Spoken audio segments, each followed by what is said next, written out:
Zoom recording. Okay, fabulous. All right, so everyone, welcome. This is a webinar setting, so only myself and Jennifer will be able to speak. So again, if you have any questions, use that chat. So first off, thank you everyone for coming. We really appreciate it. And we're gonna do a little introduction and then we're gonna jump right into it. So this is what you are volunteering through is Just Vote Colorado Election Protection, which is a collaborative program. It's the largest nonpartisan election protection program in the state of Colorado. There is a steering committee, which includes my organization, which is Colorado Common Cause, which I'll talk to you about in just a second. And then also Jennifer's organization, Disability Law Colorado. We are two of the organizations along with the Colorado Lawyers Committee, League of Women Voters, and Mi Familia Vota. And basically the main goals of Just Vote Colorado Election Protection are to assist voters with registering to vote and casting a ballot. That is our main mission, is to provide resources, provide voter education, and also to work with our partner organizations who work directly with voters so that everyone is on the same page about voting rights and election law. So with that, I'll turn it over to Jennifer to introduce herself and also her organization, which is Disability Law Colorado. And Jennifer, we are not able to hear you, unfortunately. So I will say Jennifer's organization is really fantastic. It is Disability Law Colorado. They're a private nonprofit agency. They do protection and advocacy for individuals with disabilities in Colorado. Their mission is to protect and promote the rights of people with disabilities and older people through direct legal representation, advocacy, education, and legislative analysis. And I'll also throw on the Disability Law Colorado website after this. So if you want to learn more about their fantastic organization, you can do so. And just a little about my organization, Colorado Common Cause. We are a nonpartisan nonprofit organization that was founded in 1970. Our national chapter, rather, was founded in 1970. We are the state chapter of Common Cause. We specifically do work in the state of Colorado. We do work with government accountability and transparency. Specifically, we increase public participation in government. We want to reduce the influence of money in politics. And one of our main goals is to protect voting rights and break down barriers to voting. So if you'd like any more information about Common Cause, I'd be happy to answer that, and also would urge you to check out coloradocommoncause.org to find out more information about us. So basically why we're doing this today and why you're here is because we really need help to make sure that voter service and polling centers, which we just abbreviate as VSPCs, are accessible to everyone, including those with disabilities, who need extra assistance to be able to vote. Also to protect voters, to make sure that voter rights are protected, to make sure that election judges are being properly trained by the counties in which they are serving, and also to serve as kind of boots on the ground so we know what's happening at VSPCs. Obviously, you know, we're a very small organization. We don't have the manpower to post someone at every VSPC in every county in Colorado. That would be a very daunting task. So you're doing us a big service by helping us kind of be our eyes in the field to observe what's going on and to record your voting process, or to record what your process is for voting. So without further ado, I will take you to the survey. I designed it in SurveyMonkey. So it should be pretty self-explanatory. I will send you the link after. Let me see here.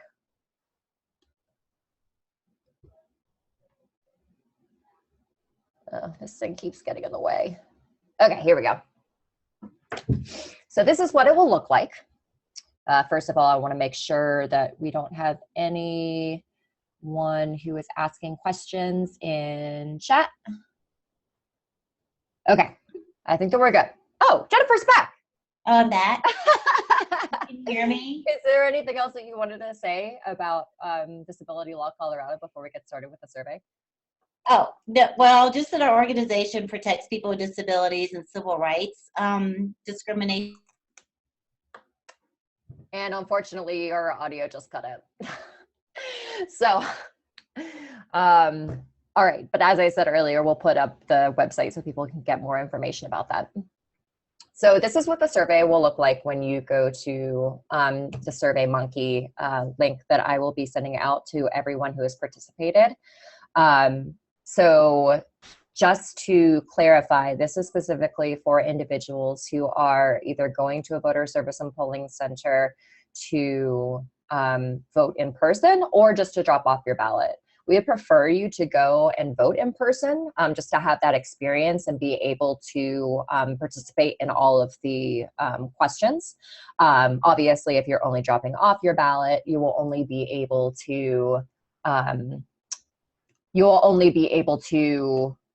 fill out a certain number of questions. You'll have to skip some. So basically, when you first arrive at the VSPC, you can either fill this out on your phone in real time as you're voting, or you can print out this document and take with you to kind of answer the questions or take notes. Or if you're, really fantastic at remembering and have an excellent memory, you can try to do this all by memory. But I would really strongly recommend that you at least read through the survey before you go and vote, just so you know specifically what you should be looking for. Because if you go and vote and then come back and try to fill out the survey, there's going to be a lot of things that you probably wouldn't have thought to look for. So I would recommend strongly doing that. So if you've never filled out a SurveyMonkey before, it's pretty self-explanatory. You can use the navigation buttons to navigate back and forward. Basically, what we're just trying to do in the first page is get basic information. Oh, Jennifer, you're back. Oh, I am? Yeah, okay, you are. I'm probably on the phone now. So great. So you're okay? Yes. Oh, That's my computer guy. He tried to help. Oh, that's nice.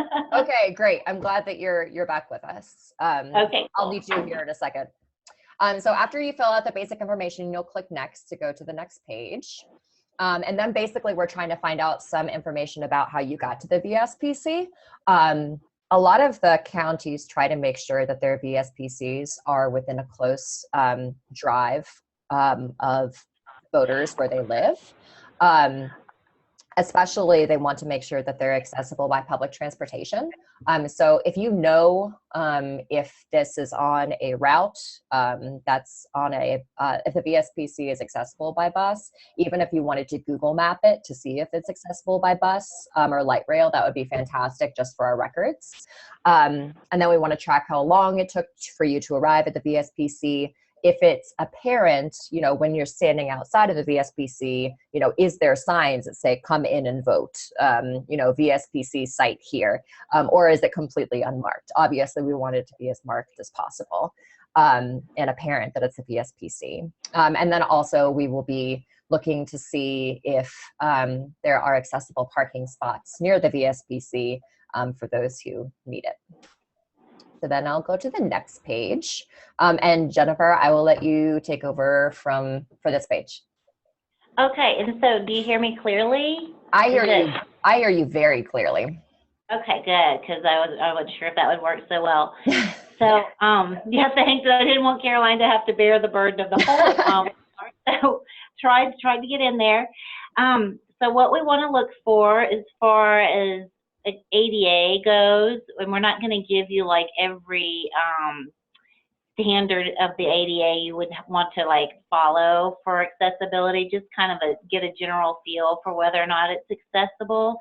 So our survey questions are not going to be very picky about the numbers, like inches and measuring widths and things like that, like an ADA expert might do.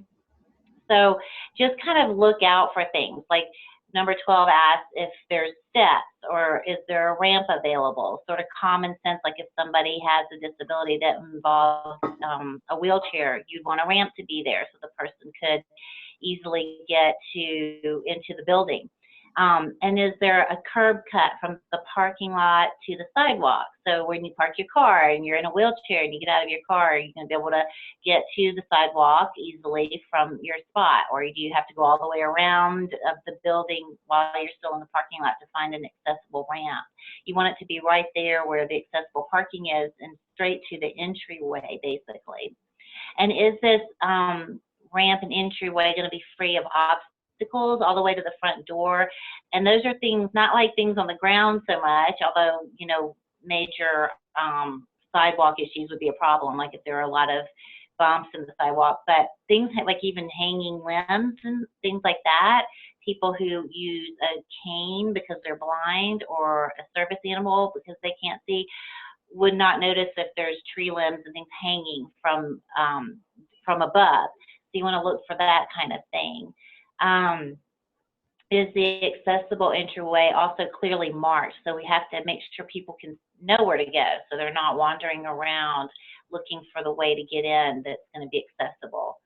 And is the door where you go into the entryway accessible, meaning is there a button you push that has the universal accessible sign on it?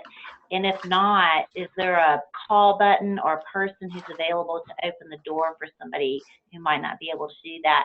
And that's probably going to be a more typically something you would see in our smaller counties that don't have the bigger rec centers and government buildings that we have in these larger counties.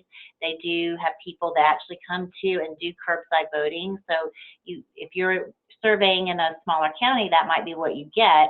And if that is, you want to make sure that is happening. If that's the accessible voting that's available, it's curbside or a person helping you by opening the door for you. And if the voting area in the building isn't on the ground floor, you want to make sure there's an elevator available for somebody who might need it to get up to the second or third floor. Great, thanks. Uh-huh. And then you'll go to the next page, which is for check-in. So, and maybe you want to explain the first question. Oh, so this is something we do like to see is if there's extra seating available for people who need to sit due to a disability, maybe, or if someone's older and can't stand for long periods of time. There should be seating available for that person and keeping that person in their place in line as well. Not some, they wouldn't have to forego where they're standing just because they have to sit. They should be able to sit and still maintain their spot in line, so that they're not there long. And then now we'll go with Caroline. And I should have said before we started this, working on this page, this is specifically the check-in page will only be for those who are voting in person. If you are there to just drop off your ballot, you'll be able to fill out questions later on. But for this page, this will only be for people who are voting in person and who are going through this check-in process. So getting back to it, we want to know if this is your first time registering to vote in the state of Colorado, just because we're trying to get an accurate estimate of how long it takes for people to check in and how long that process takes. And obviously, if you are registering to vote for the first time, then that is something that's we're going to have to factor into your wait time. And then we would like to know during the check-in, what your interaction was like with the election judge, if they, immediately assumed that you were there to vote on a electronic voting machine, if they offered you a paper ballot, if they offered you a provisional ballot, kind of tracking what that process was like.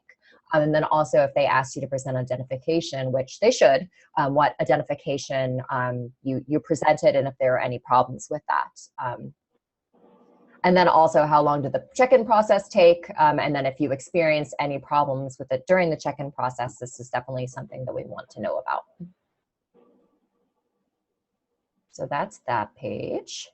And then actually going into, after you check in, you'll go and vote on a machine. So just do you can either ask specifically the person who's helping you and taking you to the voting machine, say, hey, how many VSPCs are here? And, you can always say, I am a volunteer with Just Vote Colorado. I'm just doing a basic survey. That's perfectly legal. So it's definitely a problem if someone says, hey, you shouldn't be doing that, because you're definitely your right to, just observe the polling place and make notes as you're going along. And of course, if you feel strange about announcing that, you can always keep it to yourself and just, count and see if there are, 6 VSPCs, or I'm sorry, if there are 6 voting machines, then make a note of that. And then also we want to make sure that you're able to vote privately. So if you are at the voting machine and the voting machine is facing out to the public, obviously that's a problem because people can see your answers. So we want to make sure that that's private. And then we just want to make sure that you didn't have any problems while you were voting. And if you did, we would like you to report them. So that's it for that page. And then I'll let Jennifer take over for those who are using accessible voting machines. Well, so we want to make sure that there is an accessible voting machine ready and available for use. That's kind of the word available is key in this situation, because we've had complaints where they're not, for some reason, up and running. I think sometimes the election judges assume they aren't going to need them, but by law, they do have to be up and running in each polling center, and they have to have at least one accessible machine. Because a lot of the counties, particularly some of the larger counties, have been modernizing their equipment lately, most machines are accessible because they're called ballot marking devices, and it's easy to use all kinds of features on them just due to the nature of them. They're more like using an iPad or something like that. So they are already accessible. So you're not going to just see maybe one accessible machine, but you'll see all of them. They're accessible. However, there are still counties that still rely on their older equipment, and they may only have that one machine there that is considered the accessible machine, and you want to make sure it's there and it is in operation. And what you also want to look for when you're looking to see if a machine is accessible is, does it have audio and visual features that you can adjust? So you would want to be able to make the font larger on a machine if you need that because of a visual impairment. Or do you need audio, which would involve like having a headset and listening to a ballot being read to you? And can that audio be adjusted? Like, can it be sped up or slowed down based on what you need it to do? These are all key features in making a machine accessible. And they also need to have outlets that can accommodate sip and puff devices, and those are like straws that people who aren't able to use their arms, they can use a sip and puff device to maneuver their computer equipment, and they can actually maneuver their wheelchairs using that device. So they should also be able to maneuver the equipment they're using to mark their ballot with that. And the machine should also have a toggle device, which is something that looks sort of like a joystick from the video games back when I was young. When we had Atari, it's a toggle. It looks like a joystick or a toggle stick, and it has raised buttons on it. So if somebody is blind, they can use that in order to navigate their way around a screen. And these are all features that you want to look for in an accessible machine. And it's also important that the election judge understands how to operate these machines. We've heard from many of our constituents that they'll go into a voting service and polling center, and the judge doesn't really know how to work the machine and can't help them with it. So that's frustrating for that person who wants to just get in and get out, and they can't because nobody knows how to use the machine. Another key component that we like to look for is, was the machine something that enabled the person to vote independently without any assistance? That is key language in our federal law, that we would like to be able to vote independently and privately. So we do take that very seriously. So we want to make sure these accessible machines do allow people to do that. And it would mean having all those features I mentioned before, like the audio visual components and the sip and puff components, that sort of thing enables somebody to vote independently and without assistance. And are there tables that can be adjusted? Because a lot of people may need to either sit down and vote, or if they're in a wheelchair, they are going to need to have a table that's lower, at a lower level, so they can comfortably mark their ballot with the machine right in front of them. So they need to have adjustable tables. So hopefully that's something that's in the voting service and polling center that you're surveying. We want to know if that's there or not.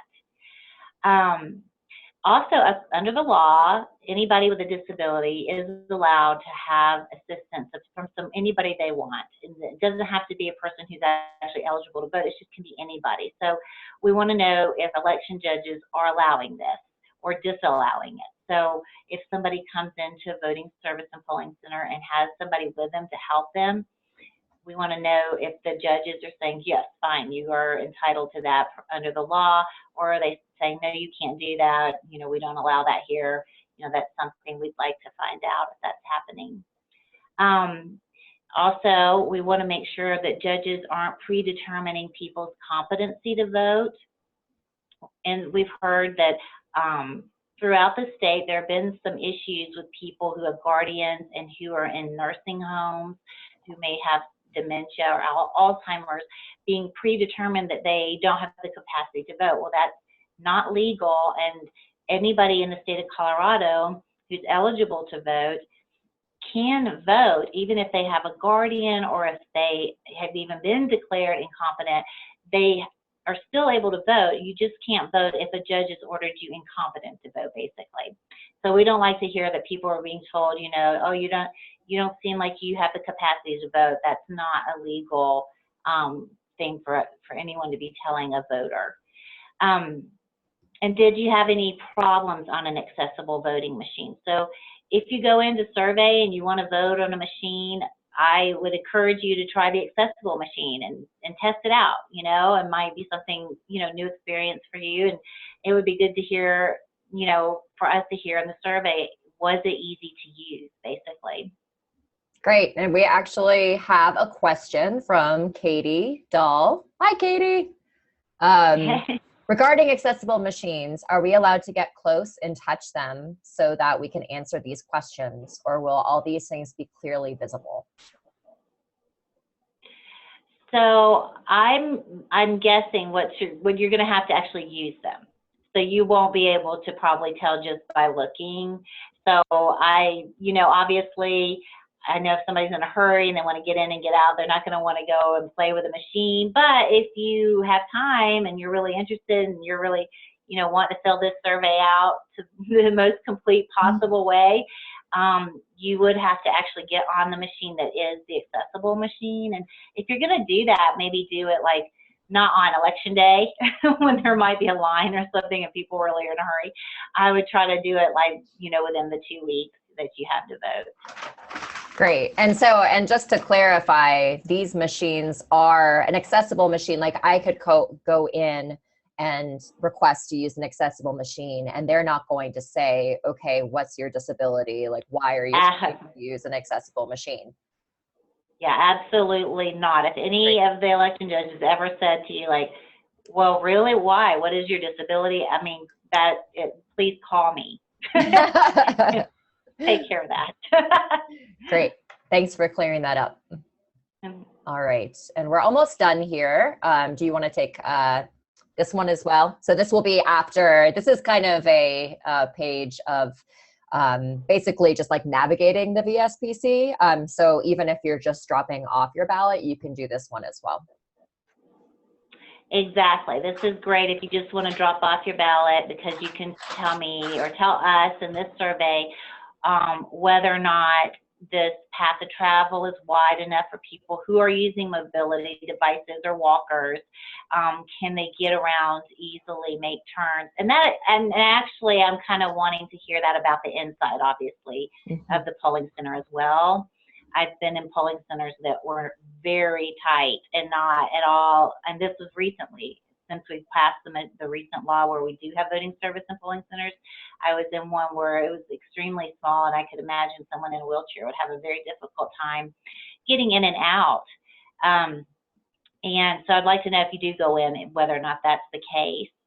Also, we want to know if the hallways are free of obstacles protruding from walls, because as I mentioned earlier, people who use service animals or who are using canes in order to guide themselves, they're not going to be able to like tell what's coming off walls. So they could easily, if they could easily run into something and you know, hit their head or something, that would be a problem. And so you want to make sure walls don't have anything protruding from them. We also look for the flooring, like are the rugs and mats secure, and is it low pile? Because if you have like a really thick rug, like from the 70s or something like that, we said shag rugs, that's going to be a problem for somebody in a wheelchair. You're not going to be able to easily get yourself through that without maybe possibly having someone push you. And you want to make sure, you know, everything's flat and smooth, and people won't get tripped up. And that goes for anybody, really. You just don't want having people falling and getting hurt. So. Great, thank you. And then we have another question. What qualifies as an accessible voting machine? Yeah, what qualifies as an accessible voting machine? She said, I guess someone who needs one, and I would be filling out the section would know. But just, is there anything in particular that qualifies it as an accessible voting machine? Well, they're all different right now. So all of our counties have they're not uniform systems, so we're all going to see different machines. So to qualify, you basically need to have, that's a pretty good question, because everybody's disability is so different, and there's so many different individual needs. So in my opinion, it's gonna depend. I mean, it definitely has to be accessible to someone who's blind. We've made sure of that. We've made sure that the machine is gonna have the hearing device, and that it's gonna have the ability to change the font.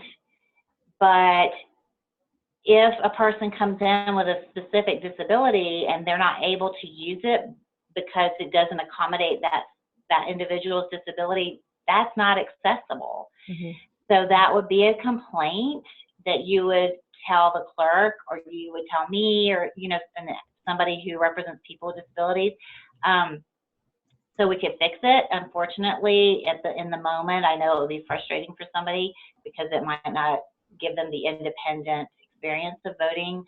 But it's just, like I said, it just depends. There's not going to be, you know, a certain machine that just says it's accessible, and there, you know, because it says it's accessible and has these certain features, that makes it so. There are going to be times when it's not. I hope that makes sense. I know that's probably a very lawyerly answer to that. And there's I'm not going to answer it. And there's just one more follow-up question, which is, are the machines marked as accessible? So like, I guess, like physically, can you read that they say accessible voting machine?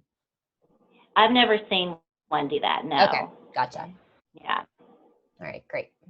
All right, so this is just some final wrap-up questions. Were you able to successfully vote today? We hope that everyone was, but if not, it gives you a text box where you can explain. And then also, did you observe any electioneering within 100 feet of the VSPC? And electioneering is basically just campaigning.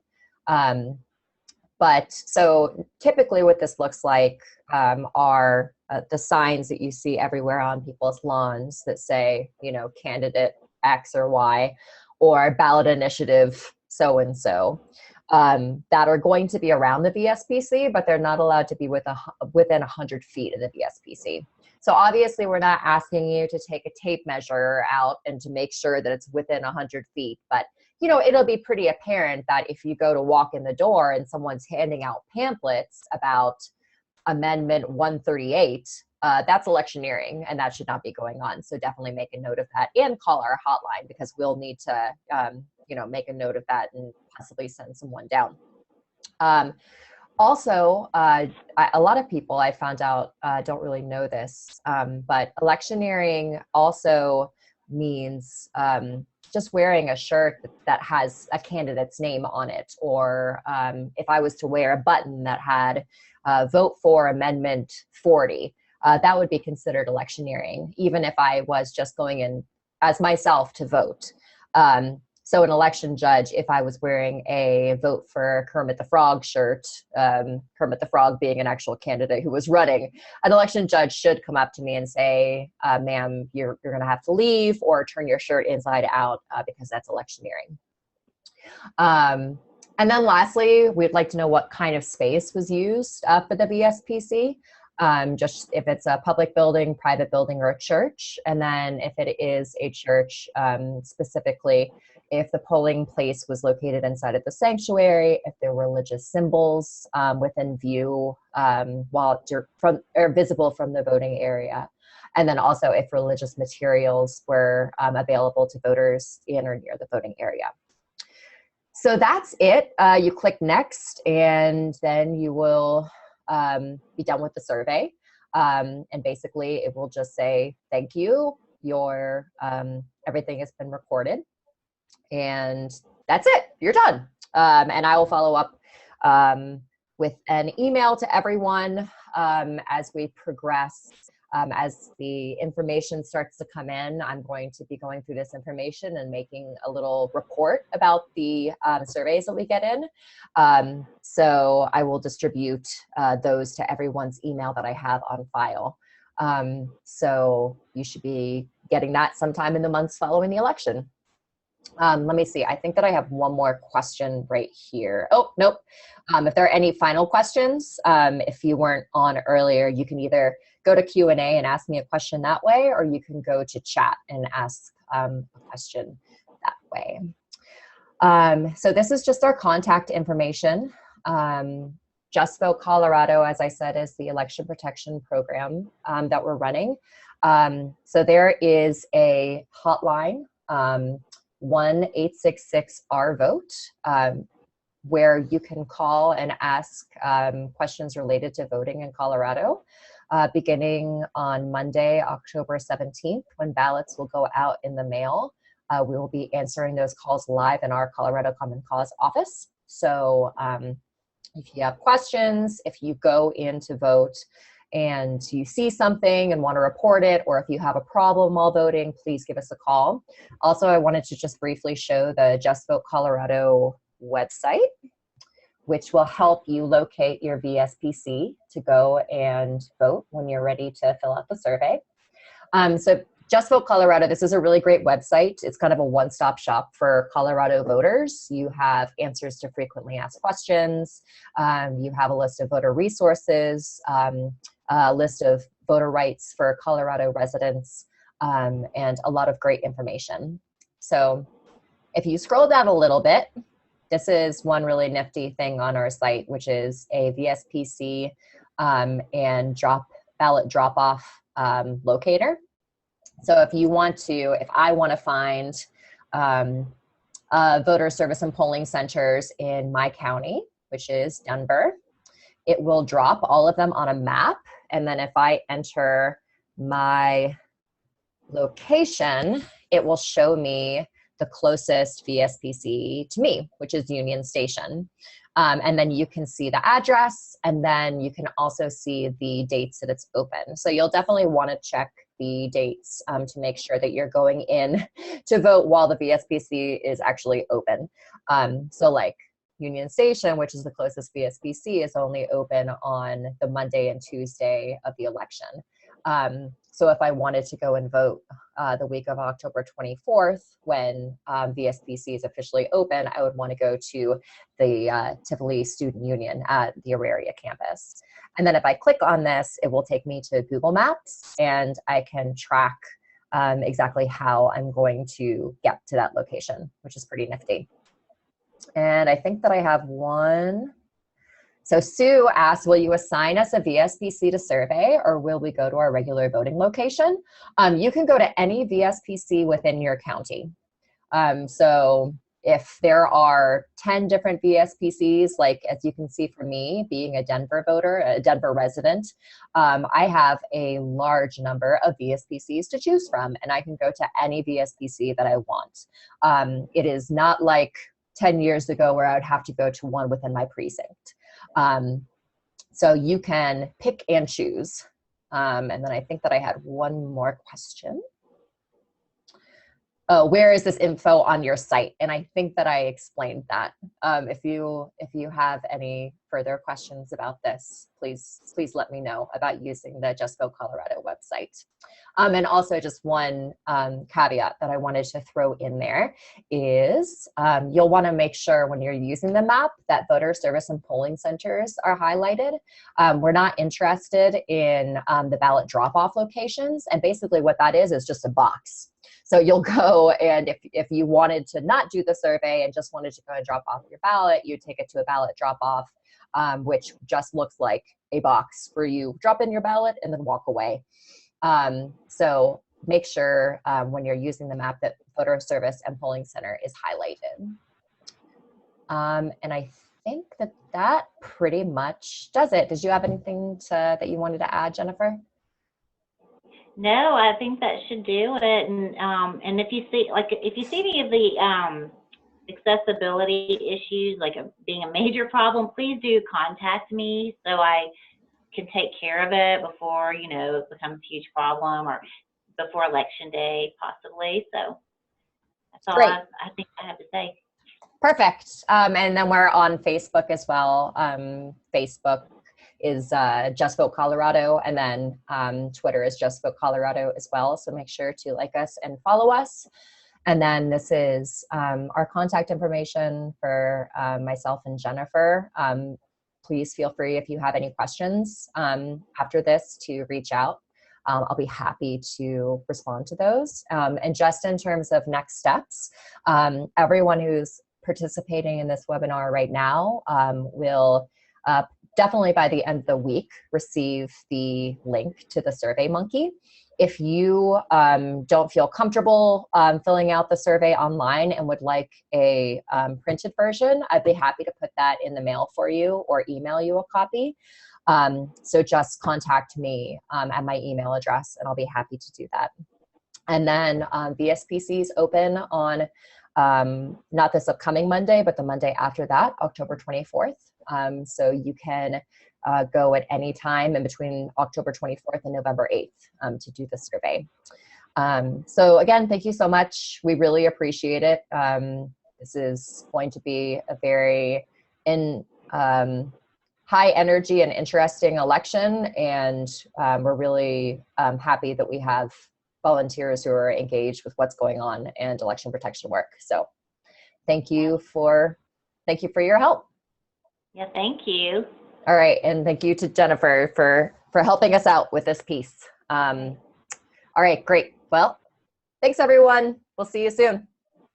Okay, bye. Bye.